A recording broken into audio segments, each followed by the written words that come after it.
Gloria a Dios. Vamos a continuar con la enseñanza del Israel de Dios. Amén. Vamos a ir para la próxima enseñanza del Israel de Dios. Terminamos en Hebreo 8, que habla sobre la sombra. Y vamos a hablar ahora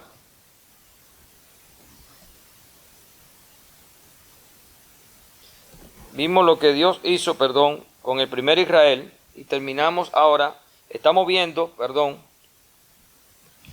el Israel verdadero de Dios. Estamos en la fase de ver el verdadero Israel, el verdadero propósito de Dios, el verdadero Israel de Dios, lo que Dios en verdad quiere hacer y se ha dispuesto a hacer y va a hacer. Sobre eso es lo que queremos ahora llegar.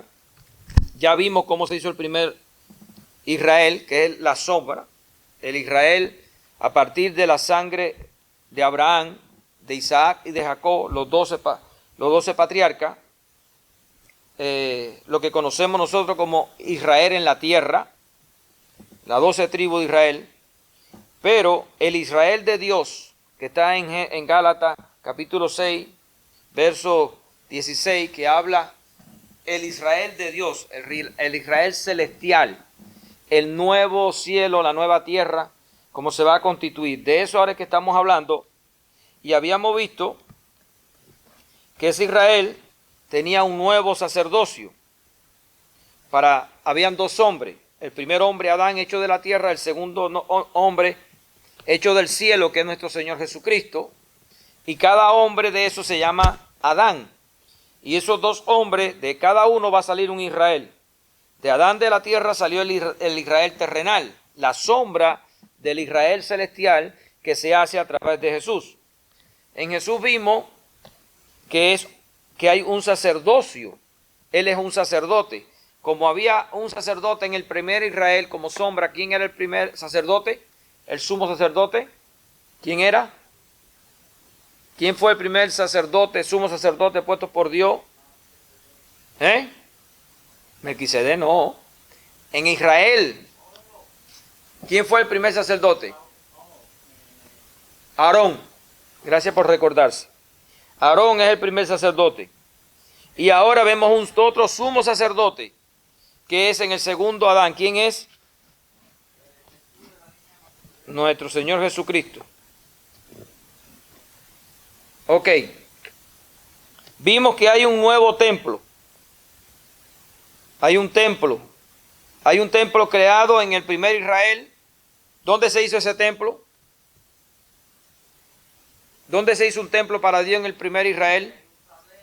Ok, esa ya fue la terminación, pero el primer templo se hizo en el desierto. En el desierto es donde se hace el primer templo donde Dios habitaba. Donde Dios dijo, yo habitaré en medio de mi pueblo. Ok, ahora, hay un nuevo templo creado por Dios, un nuevo templo.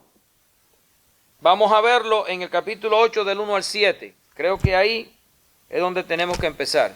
Capítulo Hebreo 8 del 1 al 7. Dice allí, ahora bien, el punto principal de lo que venimos diciendo es que tenemos tal sumo sacerdote, el cual se sentó a la diestra del trono de la majestad en los cielos, ministro del santuario y de aquel verdadero tabernáculo que levantó el Señor y no el hombre.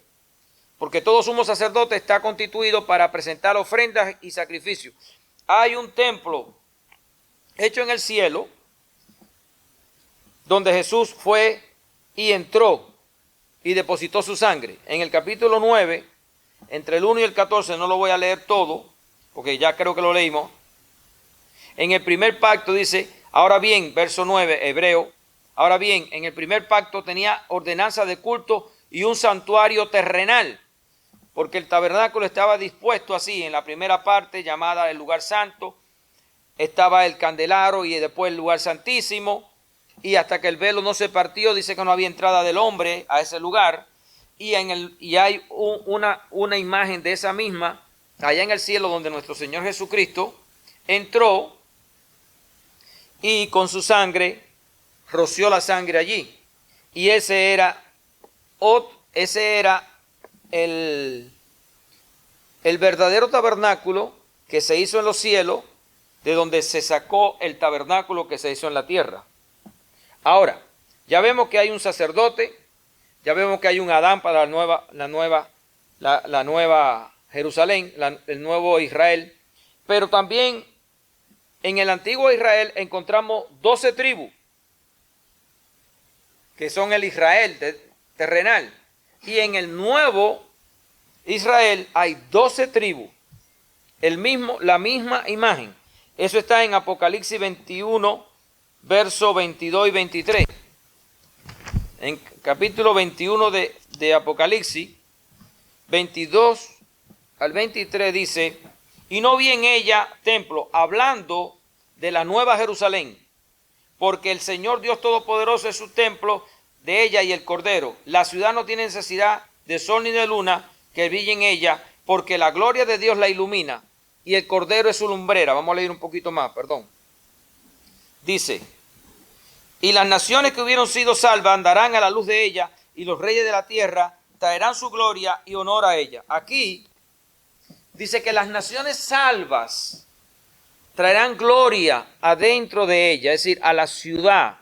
Ahora, las naciones, estas naciones en esta Israel, en esta ciudad que tiene 12 puertas, en el verso 25, sus puertas nunca serán cerradas de día, pues allí no habrá noche, y llevarán la gloria y la honra de las naciones a ella, en aquella ciudad, en aquella tierra. Esas naciones la podemos ver aquí. Ahora, en el verso 12 de ese mismo capítulo, tenía un muro grande y alto con 12 puertas. 12 puertas tiene esta ciudad para entrar. Y en las puertas 12 ángeles y nombres inscritos que son los de las 12 tribus de los hijos de Israel. Al oriente 3 puertas, al norte 3 puertas, al sur 3 puertas y al occidente 3 puertas. La misma organización que Dios le dijo a Moisés que hiciera en el desierto.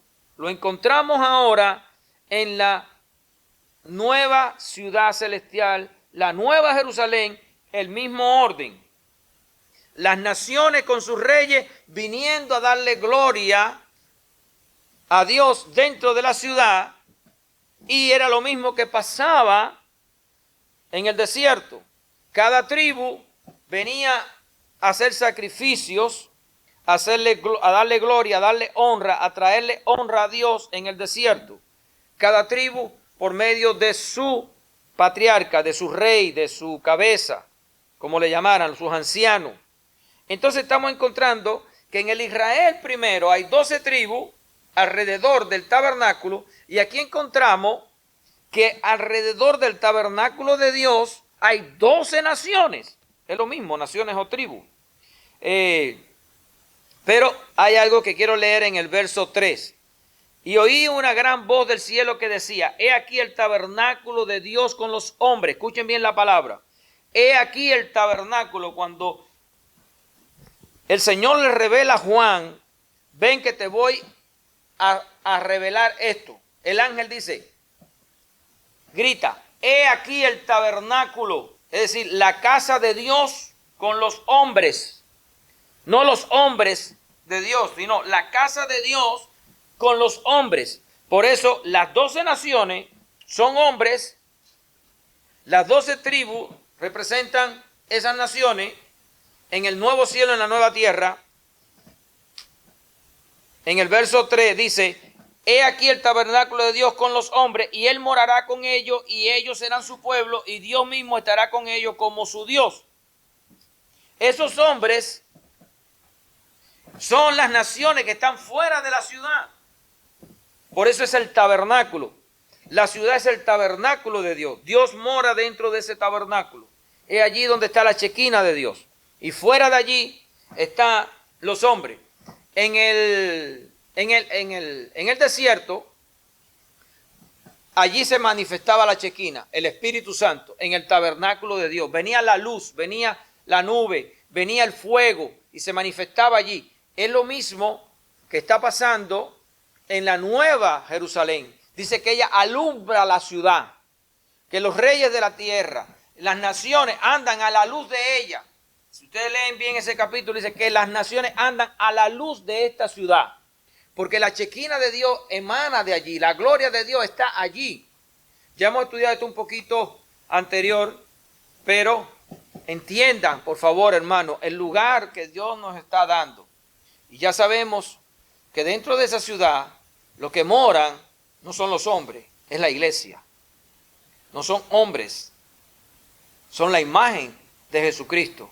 Es Jesucristo el que mora dentro de esa ciudad con sus hermanos, la iglesia. Ya eso lo hemos estudiado anteriormente.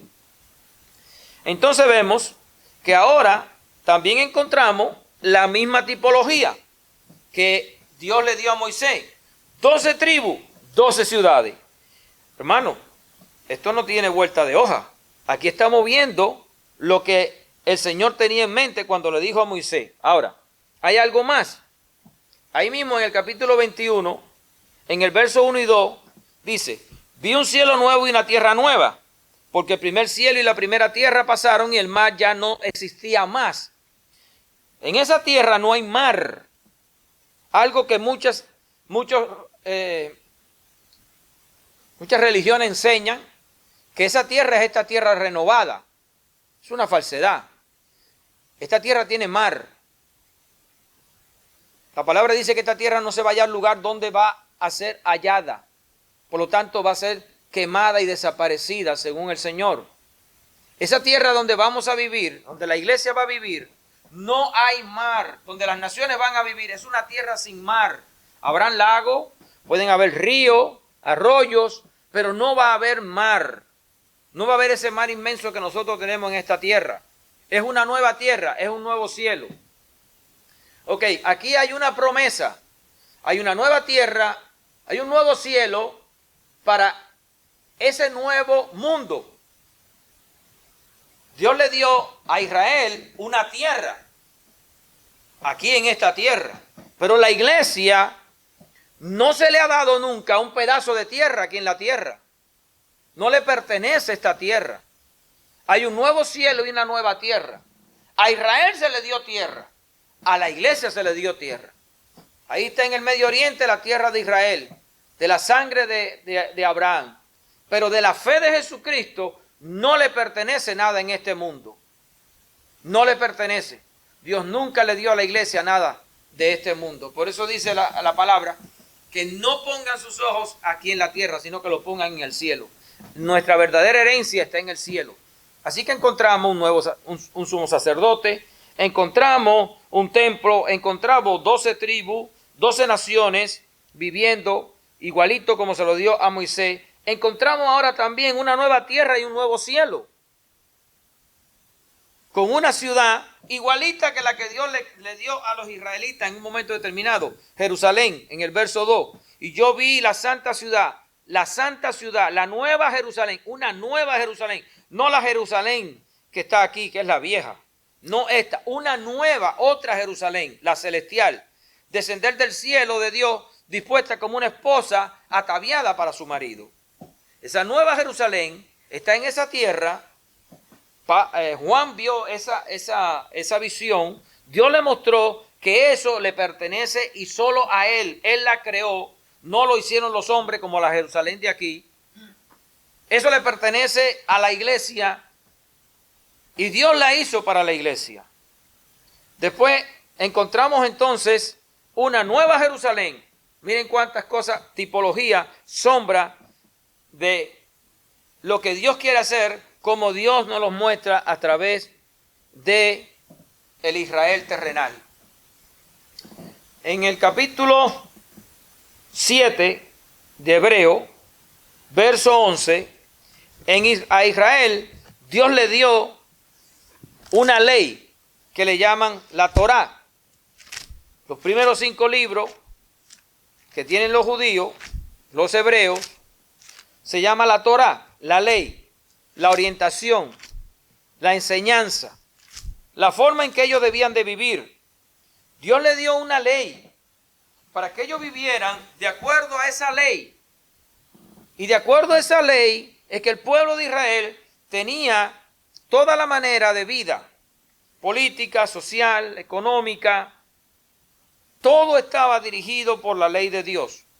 Era la base del gobierno israelita. Ahora, en el capítulo 7 de Hebreo, versos 11 y 12, dice: si pues la perfección fuera por el sacerdocio levítico, porque bajo este sacerdocio recibió el pueblo la ley. La ley fue dada a los sacerdotes, Dios se la dio a través de Moisés a Aarón.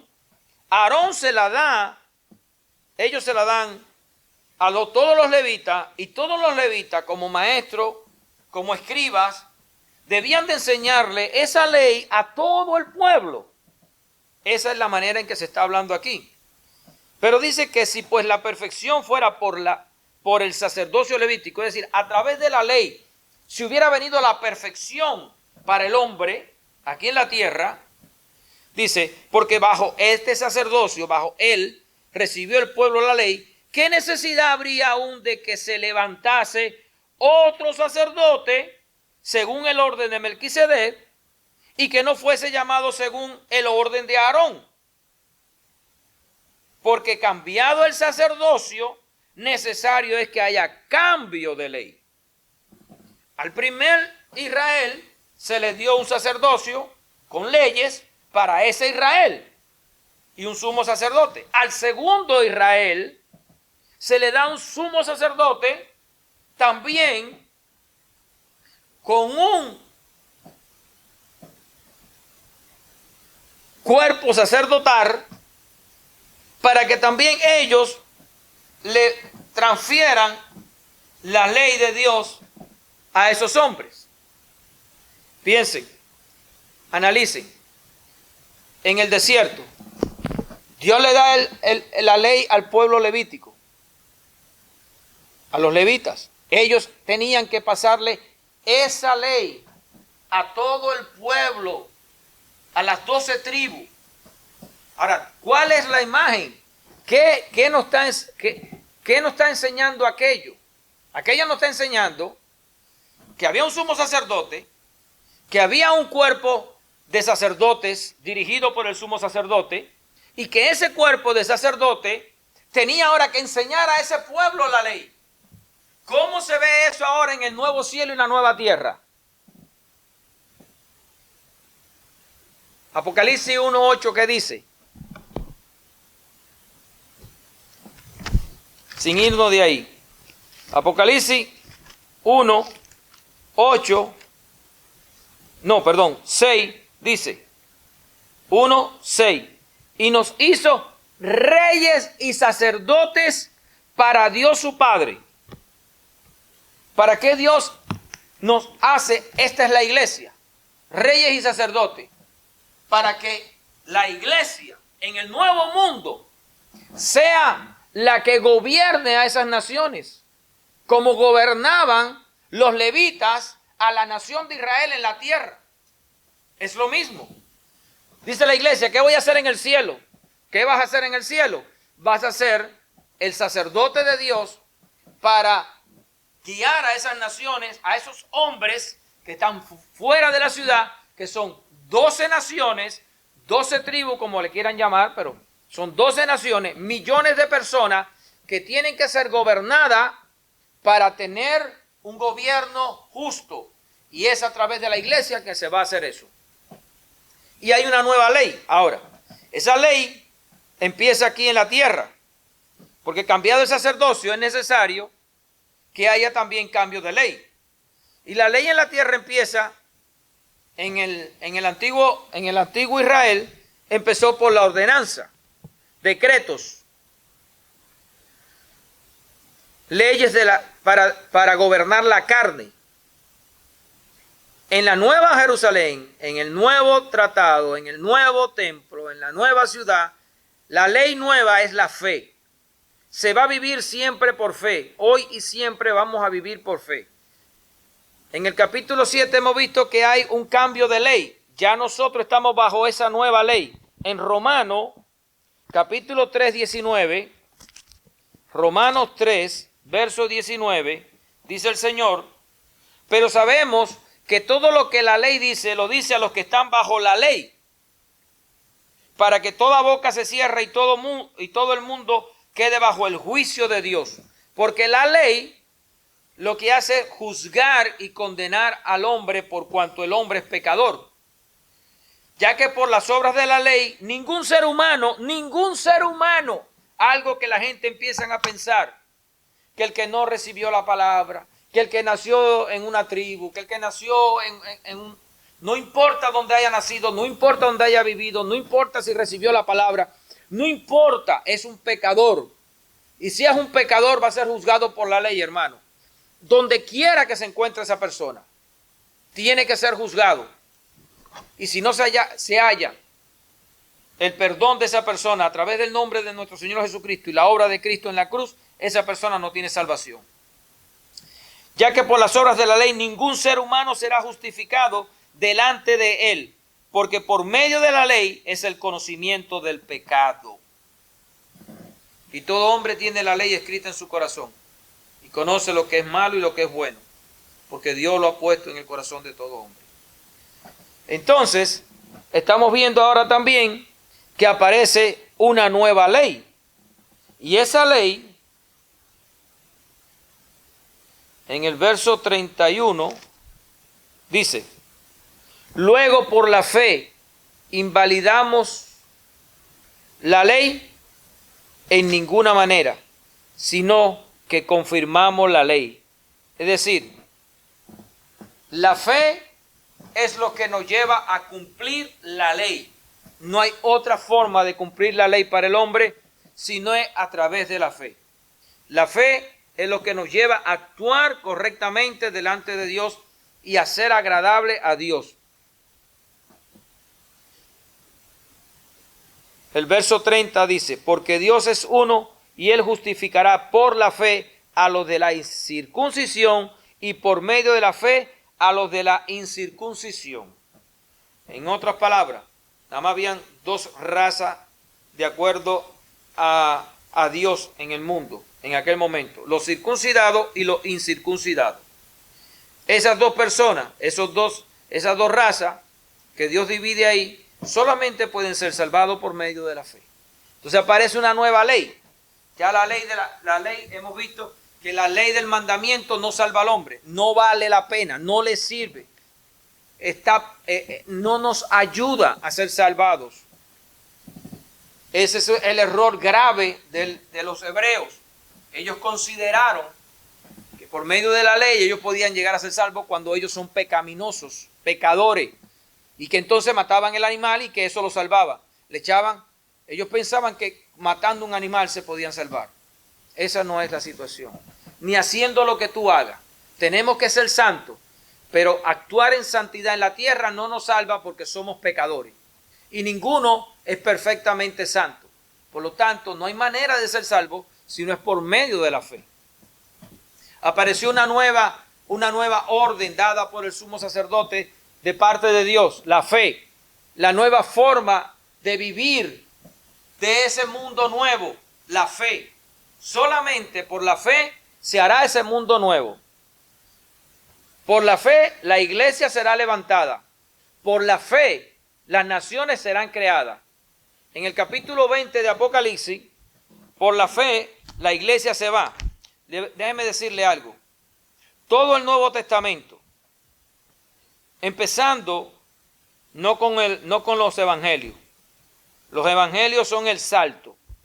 Pero todo lo que hay desde Hechos hasta Apocalipsis, todo lo que se escribe ahí está dirigido a la creación de la iglesia. Todo eso está dirigido a la creación de la iglesia. Esa es la parte de Jesús cuando dijo, yo edificaré mi iglesia. Estos 2000 años desde la partida de Jesús, la venida del Espíritu Santo y el arrebatamiento de los cuerpos en la primera resurrección, todo eso le va a pertenecer a la iglesia. Ahora, las naciones no son creadas en ese periodo.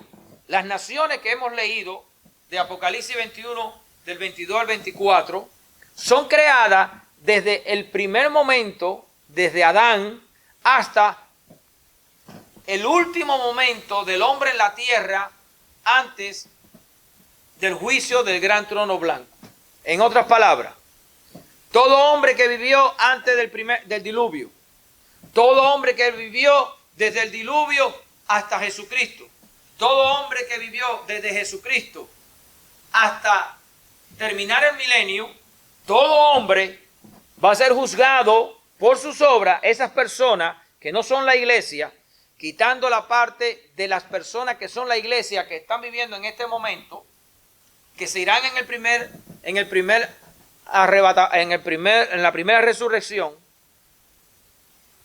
Toda la demás humanidad, hermano, tiene que pararse delante de Dios, resucitado entre los muertos, para ser juzgado.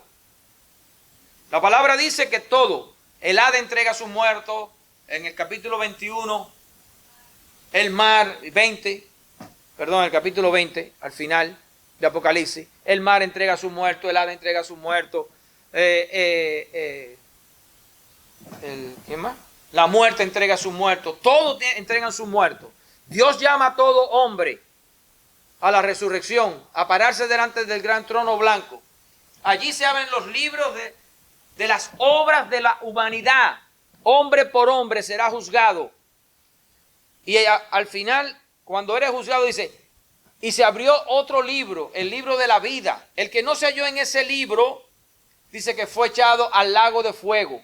Y el que se halló en ese libro, por la fe en Jesucristo, porque ese es el libro de la fe de Jesús, entonces pasa a las naciones. Tengan presente que son todos los hombres juzgados los que van a participar de ese juicio. No es la iglesia. La iglesia dice que está sentada en trono junto con el Señor, juzgando a los ángeles y juzgando a los hombres. La iglesia juzgará a todos los ángeles caídos y a todos los hombres pecaminosos y a todos los hombres salvos. Y para confirmar esto, le voy a leer el capítulo 20 de Apocalipsis. En el capítulo 20, del 11 en adelante. Y vi un gran trono blanco al que estaba sentado en él. 20:11. Y vi un gran trono blanco y al que estaba sentado en él, de delante del cual huyeron la tierra y el cielo. Esta tierra y este cielo que nosotros conocemos huirá de la presencia de Dios. Está guardado, dice Pedro, para el día del juicio de Dios con fuego. Esto se va a quemar. Lo que estamos viendo hoy, hermano, no es nada comparado con lo que viene para el hombre. Nosotros sabemos que Sodoma y Gomorra es un símbolo de lo que vendrá al final. Así que lo que la hermana está diciendo es sencillo. El fin de los tiempos tiene que llegar. Tal vez llegue para nuestros hijos, para nuestros nietos, si no va a llegar para nuestros bisnietos, va a llegar para nuestra sangre. Tarde o temprano nos va a llegar. Nos va a llegar, quiéramos o no quiéramos. Y yo particularmente digo, mientras más rápido mejor. Porque menos irán al infierno. Menos almas se perderán. Mientras más Jesús se tarde, más millones de almas están yendo al infierno. Pero esta tierra y este cielo, hermano, la Biblia dice, el que cree a Dios, dice, esto está guardado para desaparecer. Y junto con él la humanidad. Tienen que morir. Tienen que sufrir. Eso es lo que está por causa del pecado. El diablo ha descendido con mucha ira contra nosotros. Y estos son los tiempos que estamos viviendo. Los que creen que están en el fin. Lo único que pueden decir, gloria a Dios, Señor, se está manifestando ya. Pronto. Bienaventurados aquellos que sean sabios y eduquen a sus hijos para que no caigan en ese engaño. Eso es lo que tiene que hacer la iglesia. Y apartarse del pecado y mirar la verdad. Eso le pertenece al mundo, hermano. La iglesia no es de aquí. La iglesia no es de este mundo. No tenemos que vivir conforme a ello. Pero sabemos para lo que está preparado para los tiempos finales. El tiempo final, eso es lo que tiene que venir. tiene que venir la época de Noé, la época de la maldad humana, la época en que los hombres van a ser sanguinarios, la época mala. Va a venir la época de Sodoma y de Gomorra. Jesús lo dijo. Va a llegar. Pero esta tierra, con esta humanidad, está preparada para el fuego eterno. Dios la va a desaparecer. Dice que esto se va a quemar. Quemar, hermano. Este mundo se va a quemar. Esta tierra es un muerto esperando que lo entierren, que lo desaparezcan, como lo incineran aquí los cuerpos. Eso mismo va a hacer el Señor con este mundo. Sépanlo, entiéndanlo. Esto no es de nosotros. Esto no es para nosotros. Estamos aquí como peregrinos. No tenemos ID en este país, en este mundo, perdón, en el país sí. No tenemos ID de esta tierra. Somos extraterrestres. No le pertenecemos a esta tierra. Nosotros somos de otro mundo. Somos de arriba. No somos de abajo. Dice el Señor. Y yo, Juan, vi la santa ciudad, y vi a los muertos, verso 12, grandes y pequeños. No importa tu tamaño, no importa si naciste, si no naciste, si te sacaron del vientre de tu madre, si fuiste un aborto, no importa. El hombre engendrado tendrá que pararse delante del Señor. Dios es el que va a determinar qué hay con ese. Todo el que se ha engendrado en este mundo por la sangre de Adán. Y vi a los muertos grandes y pequeños. No importa si eres gordo, si eres flaco, si eres bonito, si eres feo, si te falta un brazo, si te falta un ojo, no importa. Te vas a tener que parar delante de Dios, quiera o no quiera. No puedes decir que no quiere. Te vas a parar allí. Estás obligado por el Señor. Te van a obligar. El que no quiere, allí va. Y se va a parar allí delante del juicio. Y allí, de pie ante Dios, ni no vas a estar sentado tampoco. Vas a tener que estar parado. No hay comodidad allí. Todavía aquí, alabamos al Señor y nos sentamos. Tenemos comodidades. Hablamos con el Señor y nos sentamos. Allí no, allí hay que estar de pie. Y dice, y vi a los muertos grandes y pequeños de pie ante Dios, y los libros fueron abiertos. Los libros. No un libro, muchos libros fueron abiertos. Y otro libro fue abierto, el cual es el libro de la vida. Hay un libro muchos libros para las obras, pero dice que había un libro para los nombres. Y fueron juzgados los muertos por las cosas que estaban escritas en los libros según sus obras.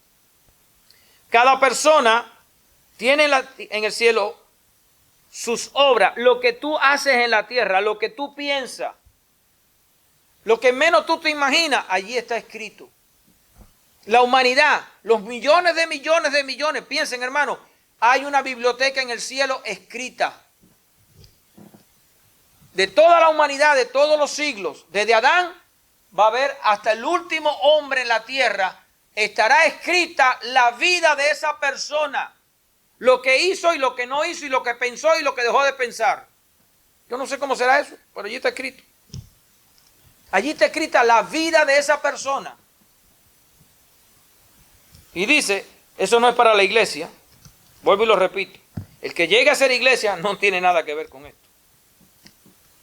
Dice el Señor, y el mar entregó los muertos que habían en el mar. Y la muerte y el Hade entregaron los muertos. La muerte y el Hade son dos imperios satánicos. Dos imperios de demonios. Aunque lo relacionan muchas veces con el infierno que está en el centro de la tierra. La muerte es un imperio satánico que trabaja para matar las personas. ¿Cómo trabaja? Con enfermedades, con accidentes, con maldad, con guerra. Trabaja con todo lo que usted conoce aquí en la tierra que mata. Ese sistema es satánico, la muerte. El Hade es el lugar donde los muertos van, donde la muerte esa, cuando ella mata a la persona, esa alma va al Hade, si no le pertenece a Cristo, si no ha sido perdonada. Va allí al lugar que se le llama el infierno, el Hade. Ellos trabajan juntos. Uno lo mata y el otro lo encarcela. Dice, y el mar entregó los muertos que habían en él, y la muerte y el Hades entregaron los muertos que habían en ellos. Y fueron juzgados cada uno, cada persona, según sus obras. En otras palabras, cuando allí se pare la humanidad, cada persona va a escuchar lo que hay contra ella. Toda persona, no importa quién sea, va a escuchar todo lo que hizo en la tierra, bueno y malo. Allí se lo van a decir. Allí le van a parar a esa persona y le van a decir, mira, desde que naciste hasta que moriste, mira, esta es tu vida. Hiciste esto, hiciste aquello, hiciste lo otro, hiciste esto y esto. Y según la ley, esa persona no tiene manera de ser salvo porque lo único que ha hecho es pecar. Lo único que ha hecho es rebelarse contra el Creador. Lo único que ha hecho es maldad en su corazón. Sus pensamientos, sus sentimientos. No hay hombre en la tierra que tenga nada bueno. Porque la carne es pecado. Y cada hombre que allí se pare, lo único que se va a hablar de esa persona es maldad. Esa persona es un animal. Esa persona será un animal. Para que lo sepan. Es un ser malo. Y por sus obras, esa persona no tiene forma de salir del juicio, que es el Hades, que es el lago de fuego. Ya conocen lo que es el lago de fuego. Un lago, conocemos lo que es un lago en la tierra. Bueno, allí hay un lago, en vez de ser de agua, voy a ponerlo de esta manera para entenderlo un poquito, un volcán. Un volcán, ustedes han visto un volcán así en erupción, que a veces lo ponen y se ve la lava esa ahí abajo encendida. Bueno, algo así. Un volcán así, un lago inmenso, de fuego y azufre. Y cada persona que es juzgada en ese momento, su destino es ese. La humanidad, los bonitos, los buenos y los baratos. Los hermosos, los políticos y los grandiosos en esta tierra. Los ricos, los pobres, los chiquitos y los grandes. Todos por sus obras van para allí. Pero Dios hizo algo por la humanidad. Y está en el verso, y la muerte y el Hades fueron lanzados al lago de fuego. La muerte y el Hades, el imperio satánico, que está determinado por dos ejércitos, vamos a llamarlo así, la muerte, los demonios que lo que hacen es matarte, llevarte al pecado para que tú mueras, llevarte al pecado en la tierra. Lo que tú hagas como pecado, acuérdate de eso, es un trabajo satánico que él está trabajando para que tú caigas en eso. Lo que decía la hermana, el sistema mundano, la Biblia dice que está dirigido por el príncipe de los demonios. Y ese sistema satánico está trabajando, no importa la política, no importa la educación, no importa la economía, no importa. El problema es llevarte a ti a pecar. En lo político, para que el mundo crea de la forma que creen los políticos. En lo económico, para que la gente crea de acuerdo al sistema económico de este mundo. En lo social, para que la gente viva de acuerdo a los conceptos sociales que deben de vivir los hombres en este mundo. Y todo el sistema ese está preparado para que tú peques. Para que lo sepan. Eso es satánico. Le pertenece a Satanás. Y todo eso está trabajando para que tú y yo caigamos en el error del engaño y pecar contra Dios y romper las leyes de Dios creyendo que estamos bien.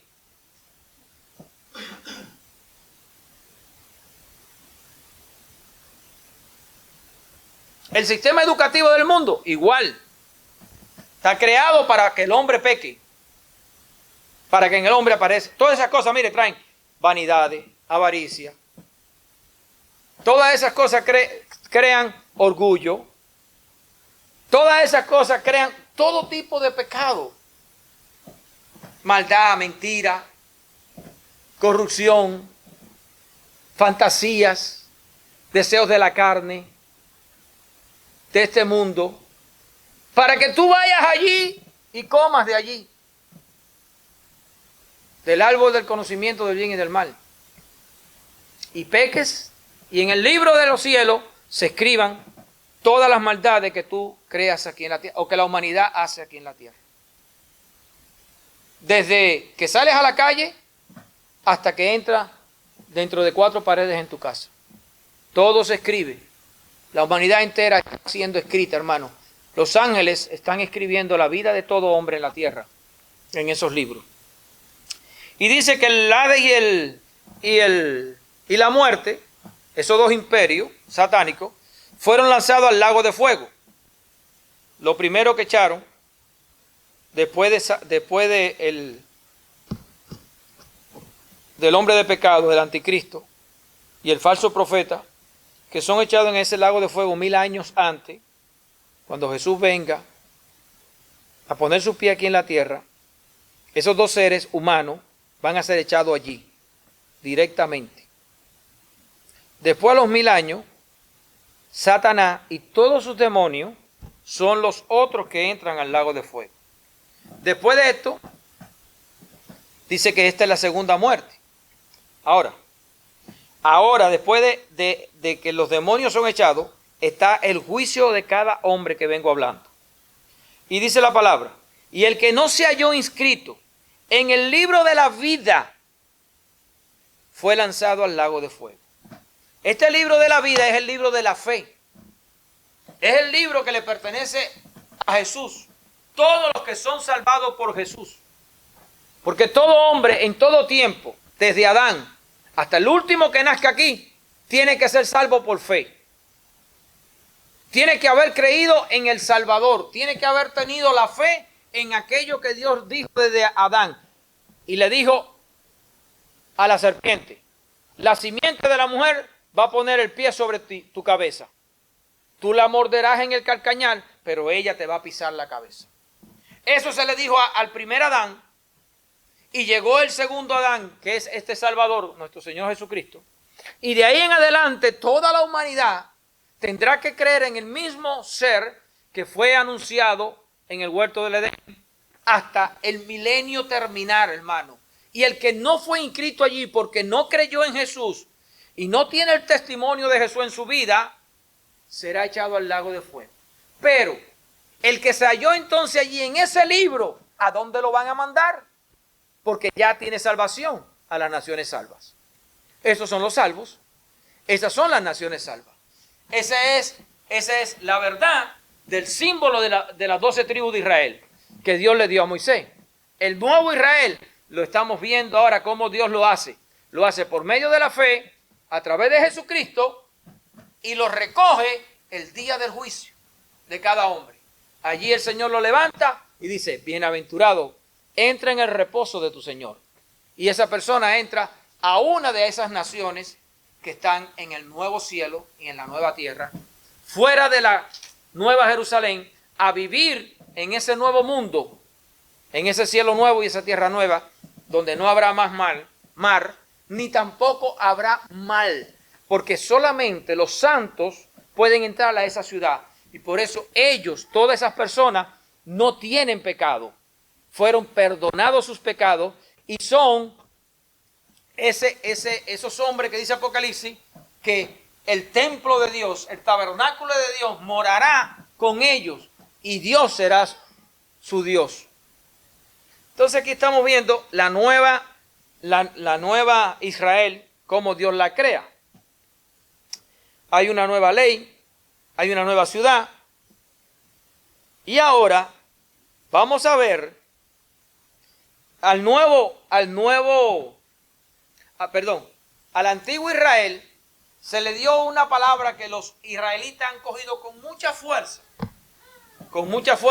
pero nunca entendieron en verdad el significado de esa enseñanza. Y es el Sabbat, el día de reposo de Dios. No lo entendieron, porque tristemente ellos no tuvieron esa revelación. No entendieron y aún todavía muchos no lo entienden. Ni aún muchos cristianos entienden lo que es el día de reposo de Dios. Dios reposó en Génesis el séptimo día de sus obras, escuchen esto, de sus obras.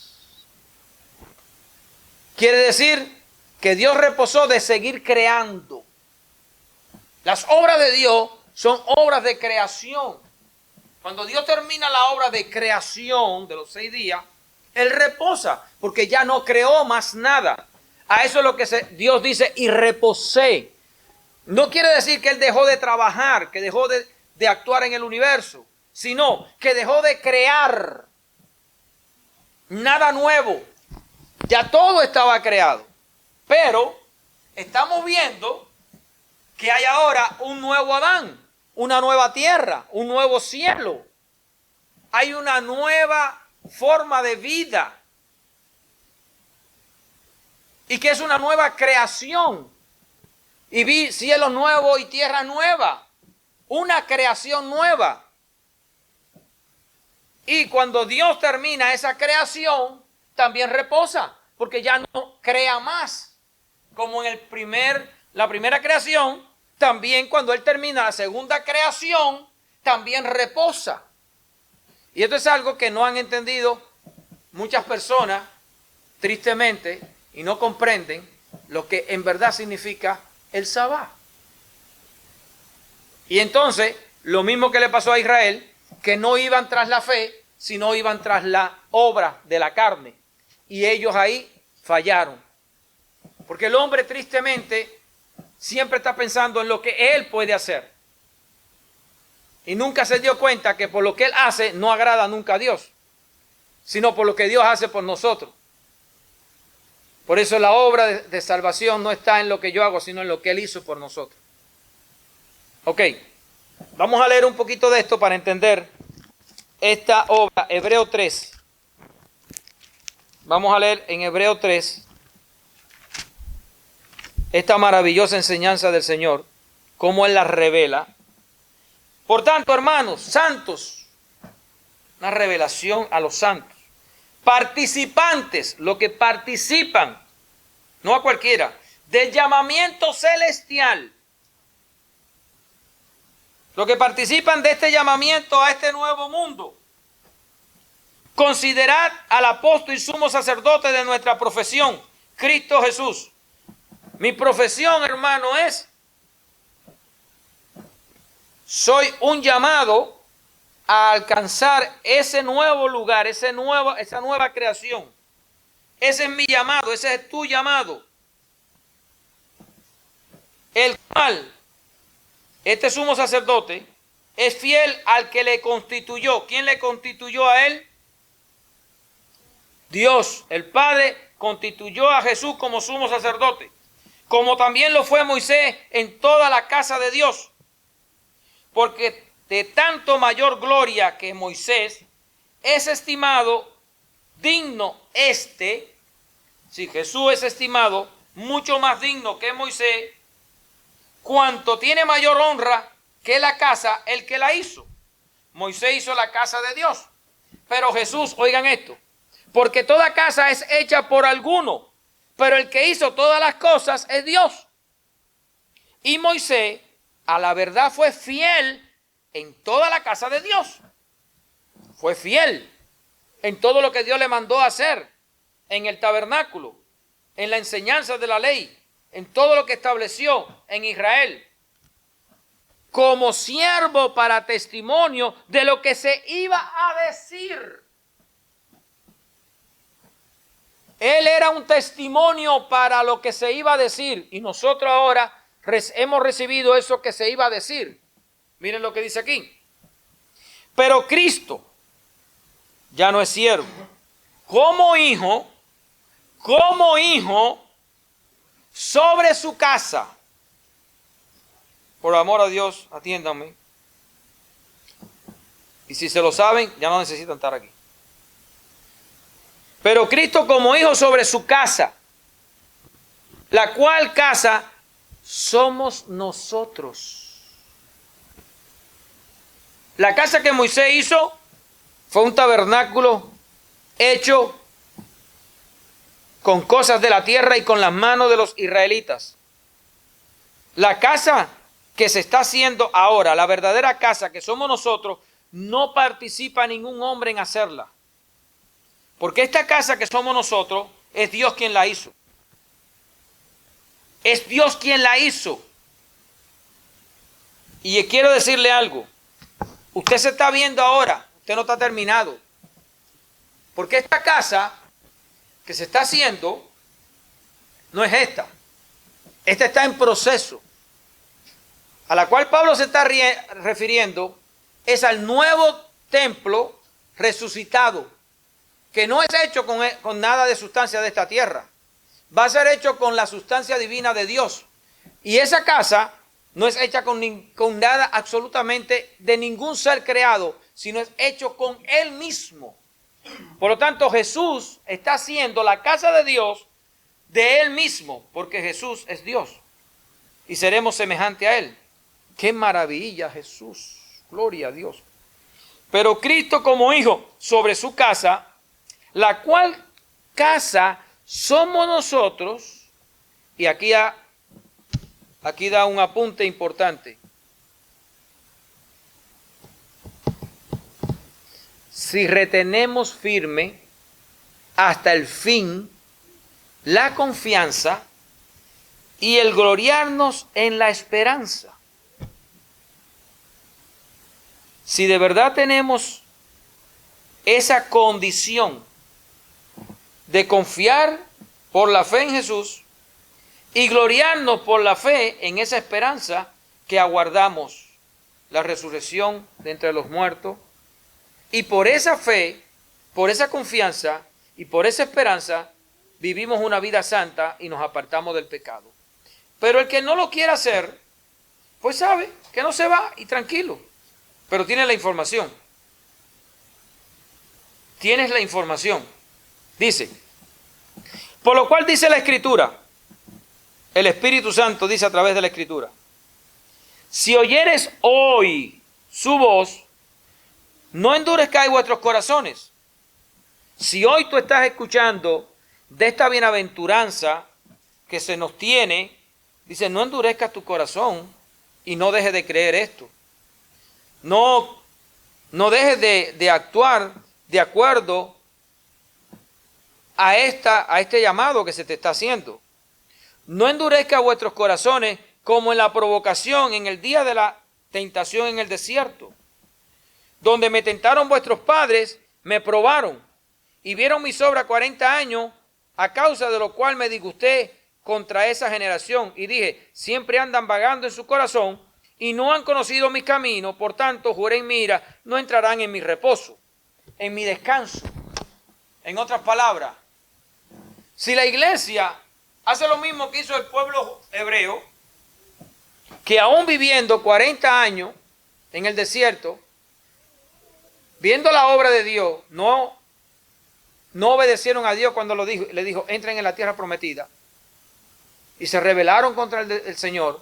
La iglesia también, que ha conocido la mano de Dios y conoce la obra de Dios de la muerte de Jesús, conoce la obra de Dios que tiene la palabra, conoce al Señor, conoce al Espíritu Santo, conoce las bendiciones, las promesas, pero no hacen lo que tienen que hacer para entrar en ese reposo de Dios, en el nuevo reposo.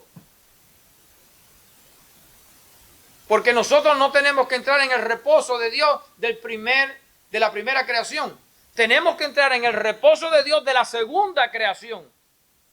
Por eso dice aquí ahora, hermano, y usted puede quedarse muy fácil, y yo y cualquiera, si no entendemos y no tenemos cuidado de esto. Dice el Señor, miren hermano, que no haya en ninguno de ustedes, de vosotros, corazón malo de incredulidad para apartarse del Dios vivo. La incredulidad nos aparta de Dios. Antes, exhórtense, llámense la atención los unos a los otros cada día. Entre tanto que se dice, hoy, para que ninguno de vosotros se endurezca por el engaño del pecado. En otras palabras, hermano, nosotros tenemos que vivir cada día llamándonos la atención de no pecar. Cada día tenemos que tener la mente de Cristo. Yo no voy a pecar. Cada día tenemos que mantener la mente de que hoy es un día de peligro para mi vida, pero también es un día de salvación para mi vida. Hoy puedo apartarme de Dios, hoy puedo pegarme más a Dios. Hoy es un momento, hoy es el momento de estar, y la gente no entiende ese hoy. Entraron en el reposo de Dios, entraron en el final de la obra, los israelitas, pero no entendían el hoy de Dios, el reposo de Dios, la obediencia a Dios, el reposar de las obras, de que no es por obra, sino por fe que podemos entrar. Y dice, hoy, miren hermano, verso 12, que no haya en ninguno de vosotros corazón malo de incredulidad y se vayan al pecado, sabiendo que están pecando y no les importa. Cuidado para apartarse del Dios vivo, porque ¿qué nos aparta de nosotros de Dios? El pecado. Y hay muchos cristianos con doctrinas inmundas, que no van a ser apartados de Dios. Sí van a ser apartados de Dios por pecar. El que peca va a ser apartado de Dios. No, porque yo pido perdón. Cuidado, hermano, que la hipocresía Dios no la acepta. Dios no acepta la hipocresía. Con Dios no se puede jugar. Antes, exhortados los unos a los otros cada día, entre tanto que se dice hoy, para que ninguno de vosotros se endurezca por el engaño del pecado. El pecado nos engaña. Y en vez de poner nuestra mirada en Cristo, ponemos nuestra mirada en las cosas de la tierra y en nuestro cuerpo, en nuestros deseos, en nuestros sentidos.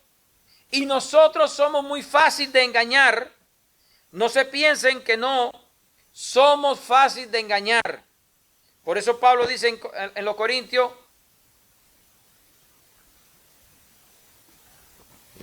capítulo, déjame ver que no me acuerdo exactamente, pero me acuerdo del verso, pero ahora como dice, capítulo 11 del capítulo 2 del libro 2, verso 11, verso 11 no, capítulo 11 de Corintios 2 dice, pero tengo que como la serpiente con su astucia sepan y entienden que Satanás es astuto y usted no. Porque Satanás engañó a su madre Eva, que era más sabia que usted y que yo. Dice aquí, la serpiente con su astucia, pero temo. Pablo dice, tengo temor. Y yo también le digo, hermano, temo de que ustedes sean engañados. Y temo hasta que yo pueda ser engañado. Tengo que tener temor. Porque puedo ser engañado. Con su astucia engañó a Eva. Vuestros sentidos, hermanos, sentidos. Tus sentidos, tus ojos, tu mente, tu manera de pensar, tus oídos, tu manera de hablar, tu manera de tocar y andar en la vida.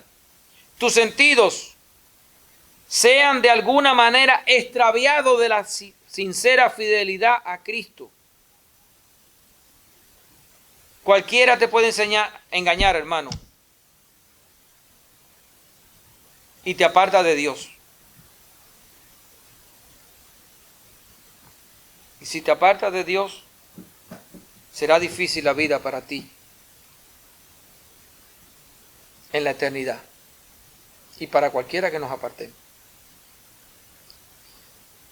Porque somos hechos participantes de Cristo, la iglesia es hecha participante. ¿Por qué es hecha participante? Porque Cristo se ha metido dentro de la iglesia. Cristo es la iglesia. La naturaleza de Cristo, su sustancia, ha entrado a este mundo para ser la iglesia. Por eso somos participantes de Cristo. El que es de Cristo, un espíritu con Él es. Porque su espíritu se hizo uno con nosotros, en el espíritu. Porque somos hechos participantes de Cristo, con tal que retengamos firme, no variable, firme hasta el fin nuestra confianza del principio. Y si mantenemos fin esa confianza, entonces llegaremos a alcanzar lo que Dios tiene para nosotros. Sigue diciendo la palabra.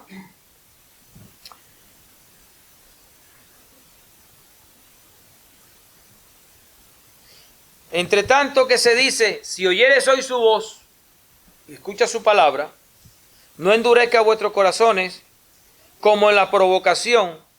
¿Quiénes fueron los que, habiendo oído, le provocaron? ¿No fueron todos los que salieron de Egipto por mano de Moisés? ¿Y con quién estuvo él disgustado 40 años? ¿No fue con los que pecaron, cuyos cuerpos cayeron en el desierto?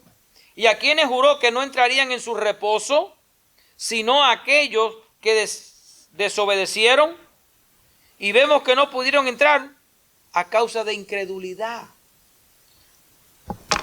Ellos fueron llamados por Dios desde Egipto. Fueron sacados con la mano de Dios. Fueron bendecidos con la mano de Dios.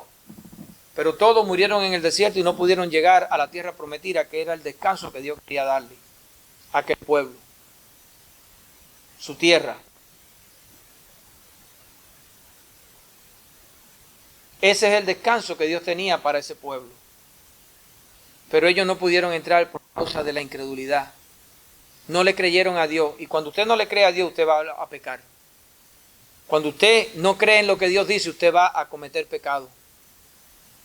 Porque cuando no le creemos a Dios, hacemos lo contrario a lo que Dios dice. Por eso, por no creerle, hacemos lo contrario a lo que Dios nos dice que no hagamos. Y Dios lo que nos dice es, no peques. Y nos enseña qué es cada pecado. Y cuando no le creemos a Dios, vamos y hacemos lo que consideramos que es bueno para nosotros. Porque ahí está el conocimiento del bien y del mal. Y ahí es donde la iglesia y los creyentes fallan. En considerar lo que ellos consideran bueno cuando Dios llama malo. Porque el mundo está preparado para que usted considere las cosas diferentes a como Dios las considera. Para que usted sea confundido. Y para que usted se ocupe de las cosas del mundo, de la carne, en vez de ocuparse de las cosas del Espíritu. En vez de ocuparse de lo que Dios manda, usted se va a ocupar de lo que usted considera. Y así lo hizo el pueblo israelita y así lo va a hacer muchos creyentes. Hoy y siempre. Lo hicieron allá el Israel en el desierto, lo está haciendo hoy la iglesia y lo van a hacer en el milenio. No importa. Lo hicieron antes del diluvio y el hombre lo va a seguir haciendo. Pero habrán sabios que no quieren hacerlo. Y saldrán de esa maldad. Y podrán vencer y alcanzar la bendición que Dios tiene para ellos. Dice entonces aquí que ellos no pudieron alcanzar el reposo de Dios. Ahora, hasta aquí estamos viendo, yo creo que, ¿qué tiempo tenemos? 1 hora. Oye, a mí siempre me coge, hermano, perdónenme. Vamos a dejar esto para entonces como introducción para la próxima, hermano. En la próxima enseñanza, el domingo, vamos a entrar ahora el verdadero reposo de Dios y lo vamos a explicar. Vamos a parar aquí. Pero hasta aquí encontramos algo. Que hoy en día, así como el pueblo de Israel no entró en el verdadero reposo de Dios, también hay muchos que no van a entrar en el verdadero reposo de Dios teniendo la oportunidad de entrar. Y hay muchos que están sentados frente a las enseñanzas de Dios que no van a entrar, como tuvo aquel Israel frente a la enseñanza de la palabra y no entró. Así también habrá muchos que van a perder la oportunidad de entrar, hermano, por causa del error, por causa de la fe fallida en los corazones, engañados por el cuerpo, por la mente, dejados engañar por la astucia satánica y caer en la maldad de Satanás y pecar. Y pecar, creyendo que tienen el cielo salvado cuando andan en sus maldades. Y Dios no es ministro de pecado, hermano. Por eso les insto a que piensen en tener mucho cuidado, porque Satanás, la serpiente antigua, engañó a Eva, nuestra madre, que era más inteligente que todos nosotros, y a nuestro padre lo engañó nuestra madre. Lo llevó a participar del pecado. Cuídate, ten cuidado, cuidémonos, porque aún no hemos llegado a alcanzar la promesa. Tengan conciencia de esto, hermano. No permitan que Satanás los engañe. No lo permitan, hermano. No jueguen con Satanás. Respeten a Dios. Respetemos al Señor. Tengamos cuidado. Y yo sé que cada uno de nosotros sabe lo que es bueno y lo que es malo. Y sabe qué exige Dios de nosotros. No te dejes llevar, porque es muy fácil patinar y caer. Es muy fácil. Es muy fácil que nos cambien la mente. Es muy fácil pensar que estamos bien cuando sabemos que estamos mal. Y muchas veces hay muchas personas que dicen, sé que estoy mal. Sé que estoy mal y no hacen nada para cambiar.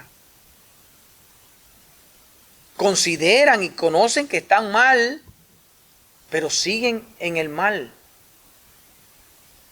No hacen ningún esfuerzo. Es peligroso, hermano.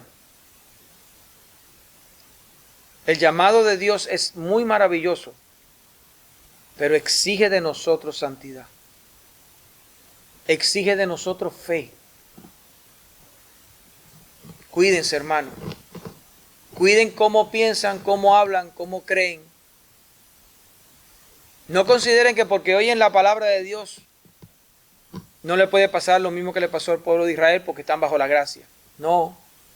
Aquí está el caso. Lo mismo que le pasó a ellos, ustedes lo van a ver. Nosotros también podemos caer en el mismo error y perder la fe y perder la salvación.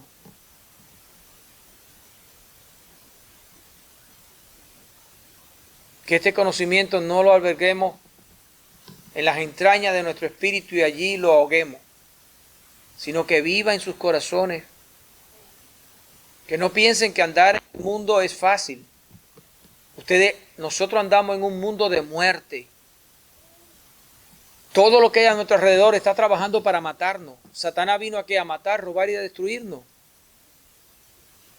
Todo lo que está trabajando en este mundo, lo que nosotros a veces creemos que es bueno, no es bueno, hermano. Porque está contra los principios. Dios es santo, santo, santo. Y si hay algo que le es difícil al hombre es la santificación.